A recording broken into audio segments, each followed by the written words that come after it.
Ravi de vous retrouver sur la meilleure des chaînes. J'espère que vous avez passé un bon week-end. Bonjour à tous, bienvenue dans votre chronique, toujours en compagnie avec mon confrère. Il s'agit bien de Mohamed Sissi. Bonjour Mohamed Sissi. Bonjour. Comment tu vas? Je vais très bien. J'espère que tu as passé un bon week-end. Oui, un excellent week-end. D'accord, tu as fait quoi de bon? J'ai passé tout le temps à dormir. À dormir? Ah oui? Pourquoi tu dors tout le week-end? Il y a un Parce que souci là, avec le Ramadan ou... je vois que je suis rentré en plein pied du jeûne. D'accord, donc c'était chaud, c'est pourquoi tu t'es dit, attends, je vais dormir un peu pour voir si ça va... pour voir si ça va partir un peu, quoi. Mais je tiens quand même le coup. D'accord, je tiens le coup parce que il reste peu de temps, quasiment une semaine, ouais, pour arriver au terminus. Exactement. Donc, j'espère que Dieu a déjà accepté ce qu'on a. Oui, progressivement. Pour gêné. autant, Dieu continue à effacer tous mes péchés. Tous mes péchés, petits ou grands soient-ils. D'accord. Sauf certains. D'accord, il n'y a pas de souci. Alors, comme je disais tantôt, bienvenue à tous dans votre chronique qui se passe du lundi au vendredi sur la télévision Tamashek. Aujourd'hui, nous allons partir en Guinée chez notre Dombouchou. Voilà. Aujourd'hui, on va parler de la politique, on va parler de la dissolution de plusieurs partis politiques en Guinée. Mohamed, si c'était prêt à répondre aux questions. Comme toujours. Comme toujours. Donc voilà. Donc on va parler de la Guinée, comme je disais tantôt. Je vais faire un petit rappel avant de commencer avec les questions. Des dizaines de partis politiques passés au crible ces dernières semaines. Les autorités guinéennes ont entrepris de les évaluer pour, disent-elles, assainir l'espace politique. Dans un rapport rendu public ce vendredi à Conakry, certains d'entre eux ont temporairement été suspendus. Pour justifier leur décision, les autorités guinéennes ont avancé plusieurs motifs. Certains partis auraient manqué à leurs obligations de fournir un compte bancaire. D'autres n'auraient pas tenu de congrès depuis plusieurs mois.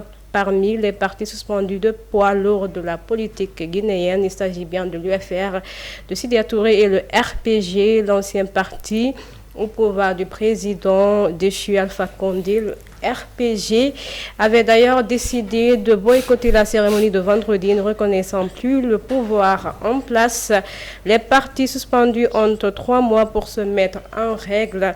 De son côté, l'UFDG, principale force d'opposition dirigée par Cellou Dalein Diallo, n'est pas suspendu. Il peut continuer d'exercer sous réserve toutefois d'organiser un congrès au cours des 45 prochains jours. Voilà, Mohamed Sissi, c'était juste un petit rappel par rapport à notre sujet du jour. Oui, en effet, le MATD, le ministère de l'Administration du Territoire et de la Décentralisation, à travers la direction nationale chargée des affaires et de l'administration électorale. À la tête, il y a Madame Camara Djenebou. Effectivement, elle a sorti un rapport final.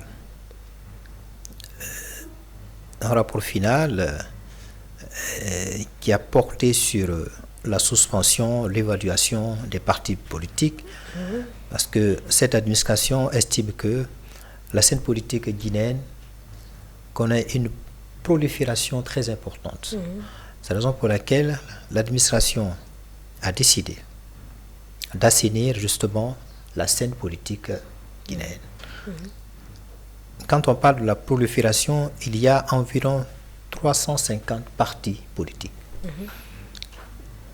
Donc, pour elle, c'est trop. Donc, est-ce qu'il y a des mouvements politiques ou les partis politiques qui répondent aux normes, en d'autres termes, qui sont agréés administrativement, qui répondent à tous les critères pour être un vrai parti politique? Donc, c'est dans ce sens-là où l'administration, en parfaite collaboration avec la direction dont je viens de parler, pour justement assainir l'espace politique guinéen. D'accord. Tout à l'heure, vous avez parlé de Djinabou Camara. Je vais y en venir. Selon Djinabou Camara, directrice nationale des affaires politiques, ce n'est pas une chasse aux sorcières. Ça met en application les dispositions légales. Êtes-vous d'accord avec elle? Alors, justement, je l'ai vu également, elle a essayé de justifier les raisons pour lesquelles l'administration et sa direction, bien entendu, ont décidé d'assainir l'espace politique. Alors, selon elle,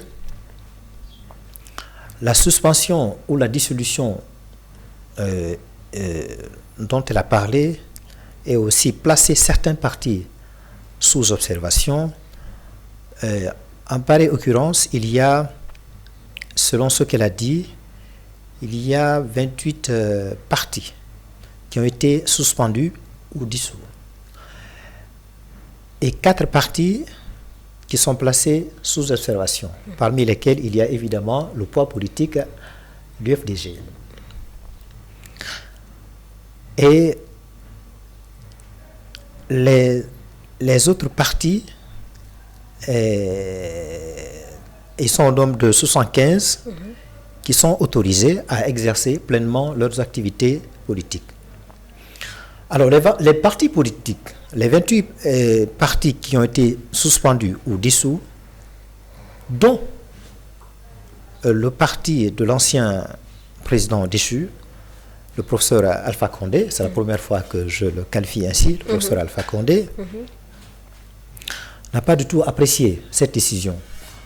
Pour lui, cette décision vise à mettre sous tutelle les partis politiques. Et dans la foulée, il dit que ce soit une suspension ou bien la dissolution, c'est un non-événement. Alors, c'est là où la raison justifiée par Mme Djinabou intervient.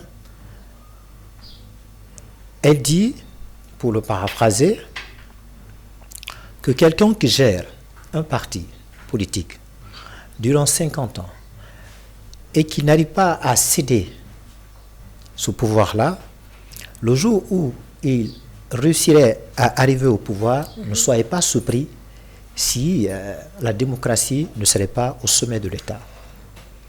Donc voilà, c'est ce qui a été sa réponse pour justifier la raison qui a poussé le MATD et sa direction, bien entendu, de vouloir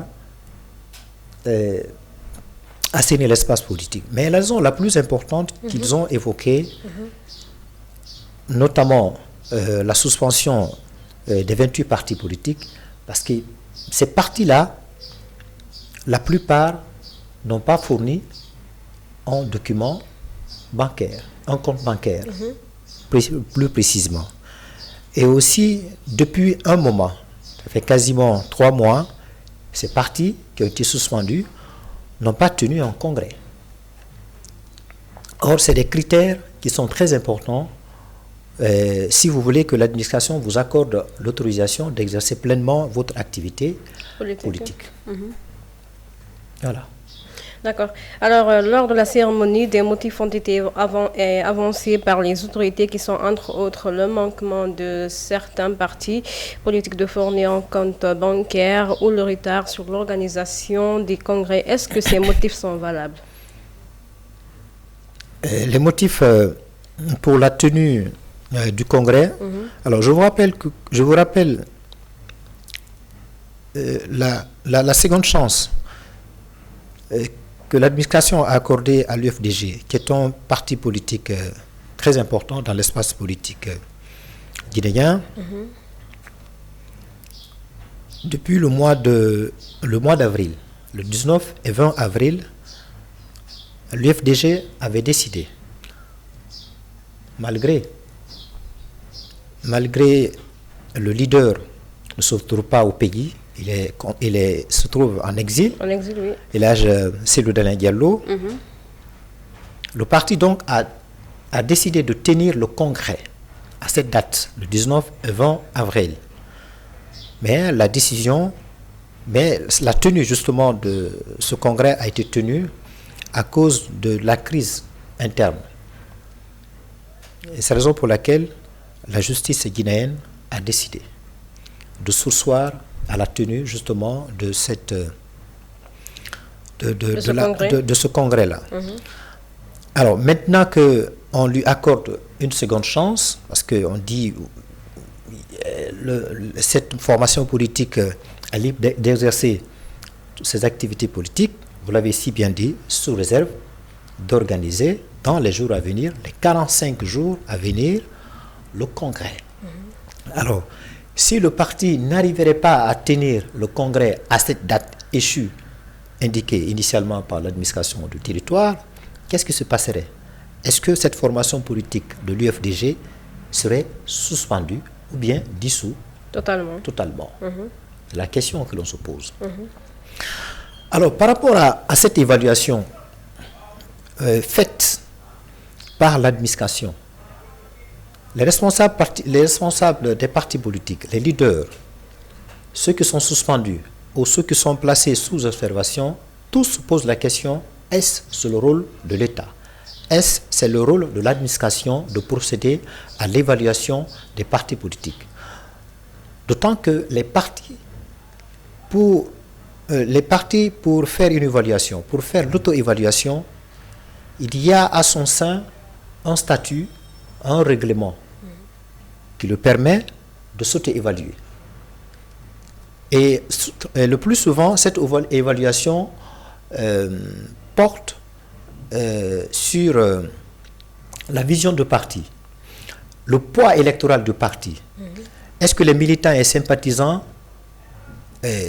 font des activités politiques à son sein conformément au statut et règlement justement du parti. Alors, mais de là à voir l'État de s'immiscer dans les affaires intérieures d'un parti politique, de mon point de vue, cela provoque ici une espèce de malentendu entre la démocratie et les partis politiques. Or, les deux là vont de pair, les deux vont ensemble. Qui parle de la démocratie, évidemment, pour animer la démocratie, pour donner de l'oxygène à la démocratie, il faut les partis politiques, sans lesquels on ne peut pas parler de la démocratie. Je vous rappelle, en 1990, la Guinée, à travers la loi fondamentale, avait institué le multipartisme. Vous savez, bien avant cette date-là, en 1978, la Guinée n'a connu que le parti d'État, le parti unique, le PDG-RDA, dont le leader fut Ahmed Sékou Touré.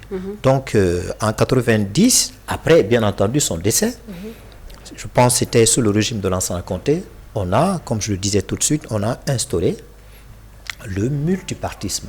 En d'autres termes, donner aux partis politiques de manifester, d'exercer pleinement leur activité politique, de donner donc la possibilité aux citoyens, à leurs militants et sympathisants, de porter le choix sur eux au moment opportun, au moment des élections nationales, locales.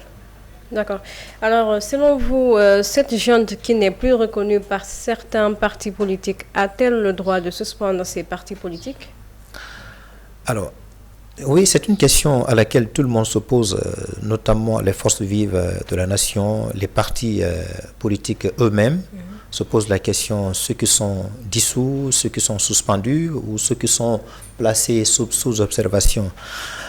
Justement, on a entendu l'intervention de certains responsables politiques dont les partis ont été dissous.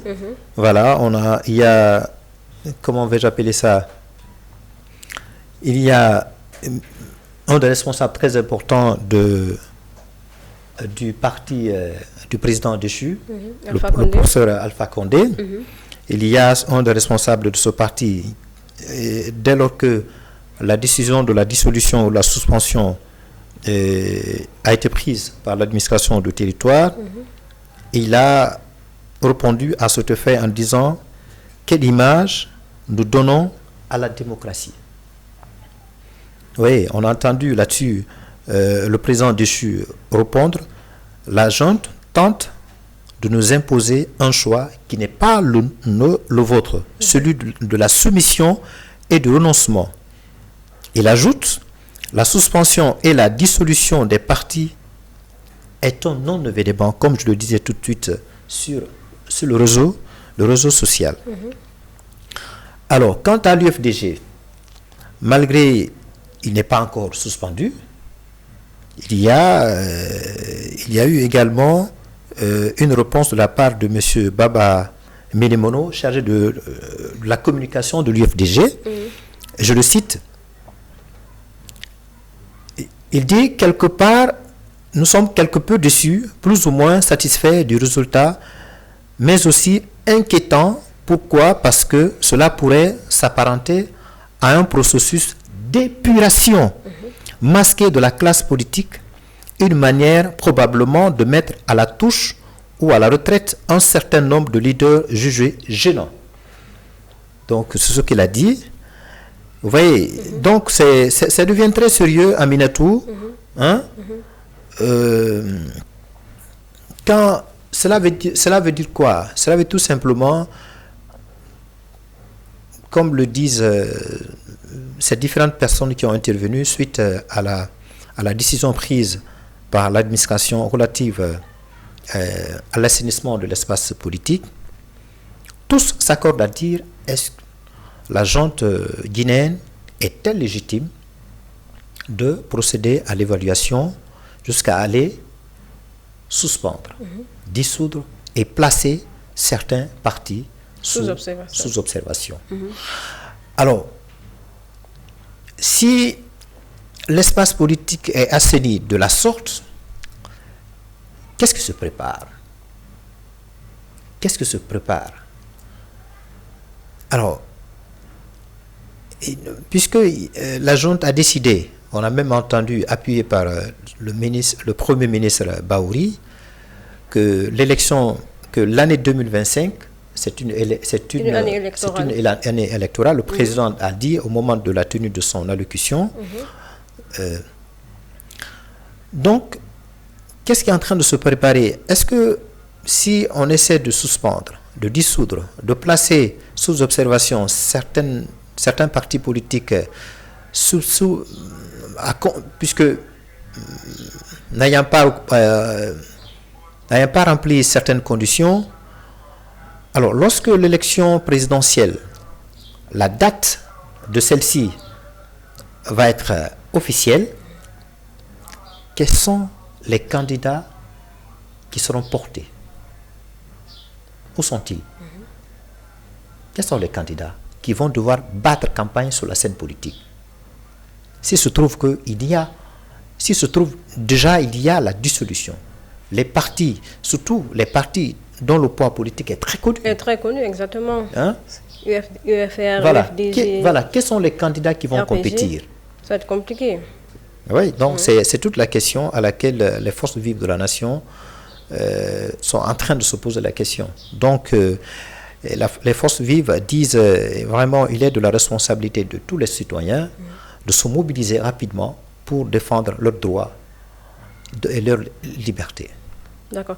Alors, on va revenir au niveau de l'UFDG. Comme vous l'avez dit tout récemment, ils devraient organiser leur congrès en avril prochain, mais vu qu'il y a une crise interne, est-ce que, selon vous, l'UFDG va-t-il réussir à organiser ce congrès? C'est une tâche qui va être très compliquée. Je le disais tout de suite, le 19 et le 20, l'UFDG a décidé, franchement, d'organiser le congrès. Mais à cause de la crise interne, la justice guinéenne a pris une décision en demandant aux responsables de ce parti de ne pas tenir le congrès. Maintenant que cette formation politique a peu de temps, un mois. 45 jours quand même. Oui, un mois presque pour tenir le congrès. Alors, même si le parti se décidait de tenir le congrès, à partir du moment où la crise qui bat son plein à son sein n'est pas encore résolue, il n'y a pas un terrain d'entente qui n'est pas encore trouvé, Dans ce cas de figure, est-ce qu'il serait possible de tenir le congrès? Alors, si peu importe, le parti n'arriverait pas à tenir un congrès, est-ce que la MATD va dissoudre ou bien suspendre définitivement l'UFDG? C'est la question que je me pose. Parce que là, il faut se le rappeler, le cas de Gawal Diallo. Qui se réclame toujours faisant partie Gawal Diallo. Me semblerait-il, le parti souhaiterait tenir le congrès sans Gawal. Alors qu'il dit que ce n'est pas possible. Il dit qu'il parce que selon le statut, Gawal n'a pas le droit de participer normalement, oui, à ce congrès. Est-ce que depuis qu'il est parti, on l'a renié de ce parti? Donc, étant donné qu'on l'a réuni de ce parti, est-ce qu'il a le droit, selon le statut et les règlements intérieurs de cette formation politique, de porter sa candidature lors de la tenue de ce congrès-là? Donc, il y a une divergence, il y a un contentieux juridique et judiciaire entre Gawal, a priori, et les responsables du parti politique, les responsables qui sont tenus d'organiser ce congrès-là. Donc, il faut que cette crise-là soit résolue. Et qu'est-ce qui est habilité à résoudre cette crise-là? C'est bien entendu la justice. Alors, quand on sait que la justice, aujourd'hui, comme le disent certains partis politiques, est sous ordre de l'actuelle autorité, de la transition. Alors, souvent, on nous a parlé de la boussole. On dit que la justice sera la boussole. Voilà, la justice sera la boussole. Mais aujourd'hui, qu'est-ce qui est en train d'orienter? Qu'est-ce qui est en train de guider cette justice-là? Est-ce la boussole? Ou bien, je ne sais pas, comment vais-je appeler ça? Est-ce que c'est la boussole ou bien c'est la junte même qui ou bien c'est la junte en catimini. Alors, c'est ça l'inquiétude qui anime aujourd'hui les acteurs politiques guinéens, y compris ceux des forces vives de la nation et même des acteurs politiques par ailleurs qui vivent à l'étranger parce qu'ils sont cloîtrés là-bas, ils sont à l'exil. Donc c'est la question qui taraude tout le monde, qui taraude l'esprit de tous les acteurs politiques guinéens. Comment, par quels moyens, par quelle magie ce congrès va se tenir normalement sans qu'il y ait de l'entorse de la part de ceux qui ne souhaitent pas sa tenue ou bien qui se disent oui, le congrès va se tenir, mais il faut notre participation obligatoire. D'accord. Alors, on va finir avec cette question-là, Mohamed Cissé. Avec ces dissolutions de ces partis politiques-là, selon vous, qu'est-ce que le CNRD cache? Ah oui, c'est la question, comme on le dit, Andy Choroche. Depuis un moment, on a vu la prolifération, on parle de la prolifération des partis politiques qui sont agrégés, qui n'arrivent pas à fournir le compte bancaire, ou bien n'arrivent pas n'ayant pas obtenu l'agrément de la part de l'administration, ou n'arrivent pas à tenir le congrès. Alors, les mouvements politiques qui sont en train de se créer partout, aussi bien dans le Grand Conakry qu'à l'intérieur du pays.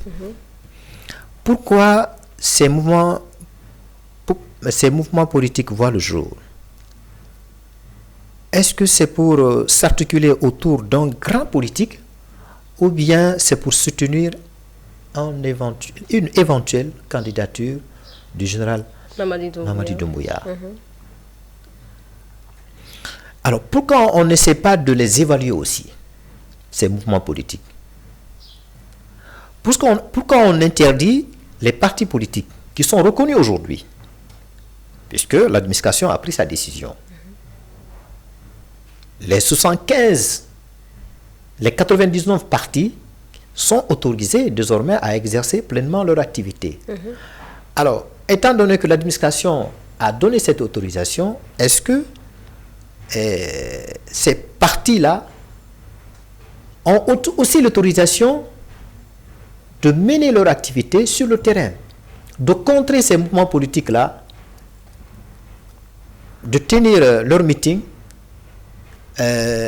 où ils vont tenir un discours. Oui, les mouvements politiques-là, leur ambition, leur vocation, c'est de soutenir l'éventuelle candidature du général Mamadi Doumbouya. Alors, moi, j'en doute fort. S'il y a une structure politique aujourd'hui qui occupe quasiment tout le terrain, c'est évidemment les mouvements politiques.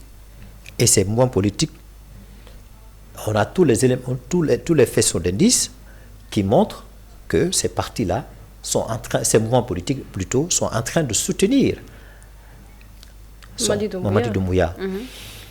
Et la raison, elle est là. On a vu Amara Kamara, le secrétaire à la présidence,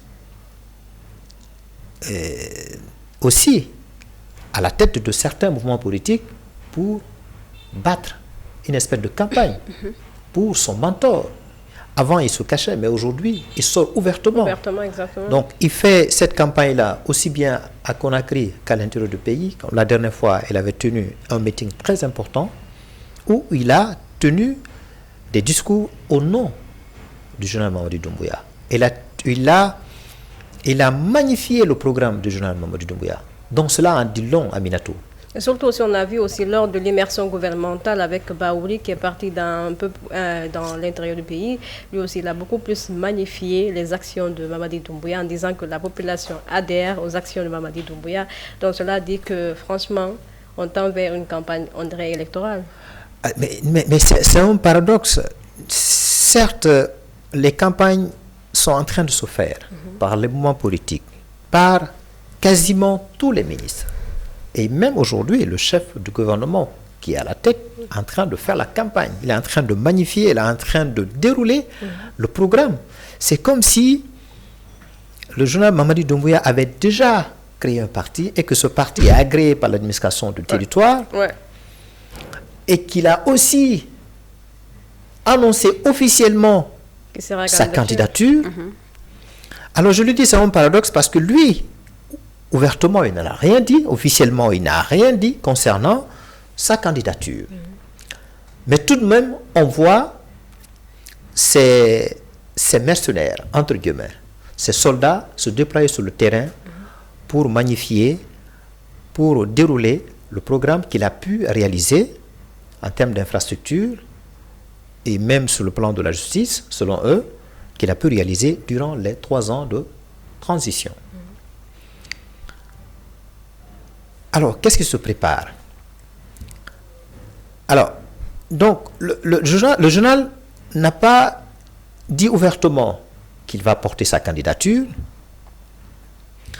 La date, l'échéance électorale, il y a une tergiversation là-dessus, rien n'est encore clair. Malgré la promesse qu'il a donnée, qu'il ferait en sorte que cette année soit une année électorale. La tenue du référendum, sa date n'est pas encore claire. Un scrutin référendaire qui devrait se tenir l'année dernière, en 2024, n'a pas été tenu. Je ne sais pas la raison qu'ils ont donnée pour justifier cela.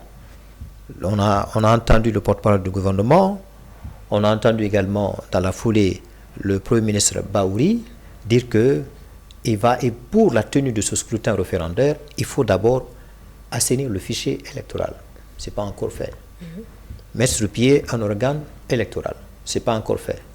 Le recensement à vocation d'état civil. Ce n'est pas encore fait. Le recensement de la population. Ce n'est pas encore fait. Il y a aussi le projet, de l'avant-projet de la nouvelle constitution. Est-ce que c'est encore finalisé? Pas encore. Donc c'est encore au stade embryonnaire. Ce n'est pas encore finalisé parce que le peuple n'est pas encore consulté.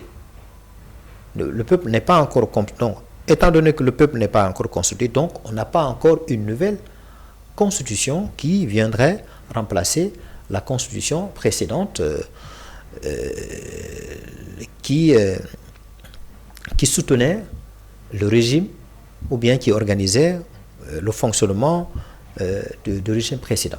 Donc, rien de tout ça n'est encore fait. Alors, qu'est-ce qui se trame? En tout cas, le ciel est encore sombre à Minato. Qu'est-ce qui se trame? En tout cas, pour le moment, c'est difficile de se prononcer là-dessus, d'autant que, je le disais tout de suite, le président de la transition n'a encore rien dit.